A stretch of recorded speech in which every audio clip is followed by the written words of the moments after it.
ଏବେ जो चली किट विषय प्रमुख खबर बन विभिन्न टीवी चैनल प्रिंट मीडिया रे से गुड़ाक दुखदायक जिनस आमको बहुत खराब लगुच ये कथा शुणिकी। अच्युत सामंत भाया लोक he deserves to get a big Padma award, Padma Bhushan Padma Vibhushan, जो मु टेकअप कर इश्यू को 2022 रु इश्यू टेकअप कर गोटे पद्म अवार्ड मिलवा दरकार। किंतु ता परिवर्ते तांकर लेग पुलिंग जहाँ कहते लेग पुलिंग करने लोक मैंने केते लोक लगी। और लेग पुलिंग ये हूँ जो ओडिया गोटे प्रवाद अच्छी डेंगा मुंडे ठेंगा, जी टे बसी ऊपर को बढ़ीगला ताकू लोक मैंने तलू टाणी चेष्टा करती। ईर्षा परायणता हो कि जेकोसी से टाइप जो नेगेटिव आटिट्यूड नहीं कि तेणु किसी लोक लगी कि केमती बदनाम करेंगे ये करेंगे। But he deserves much more than what is being meted out to him by the media। एबे जो तांको कहते कि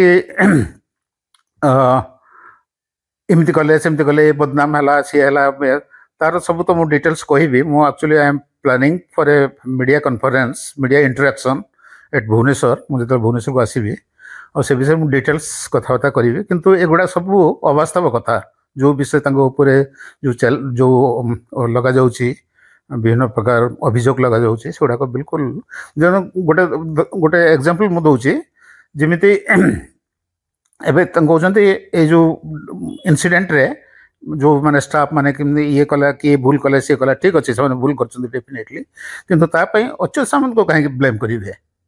फॉर एग्जांपल गोटे एनालॉजी दूची एबे जो नवदास मिनिस्टर हत्या होता गोटे पुलिस मैन मर्डर कला बंदूक गोली मारिकी। कि आम डीजीपी को ओडिशा पुलिस डीजीपी को तो आम ब्लेम करें ना, सेटा जी करे तार दोष तापाई आम ओडिशा डीजीपी को ब्लेम करें। सेमती जदि इन्स्टिट्यूशन रे तल लेवल कहीं किसी गोटे खराब काम कला तापाई आम अच्युत सामंत को कहीं ब्लेम करूँ। तांकर कौन इनवॉल्वमेंट अच्छे unless there is a proof कि हाँ सी कर अदरवाइज आदौ ए भीतर को टाणवा उचित नुह। मोर ये हूँ जो गोटे मनीषर प्रकृति अच्छी ईर्षा परायणता सी जो एत ऊपर को उठीगले सेटा लोक मैंने टॉलरेट कर पारना हजम कर पारना।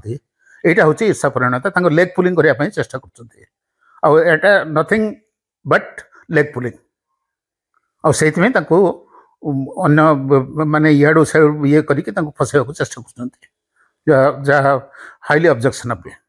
तो कहूँ deserves to get a Padma award Padma Bhushan यही सब कारण से बहुत काम कर अच्छी आदिवासी मानी भी अन्य मानी भी इंटरनेशनल लेवल काम करुँगा सब आस जा भितर मुझे कहीं कहूँ पद्म भूषण अवार्ड मिलवा उचित।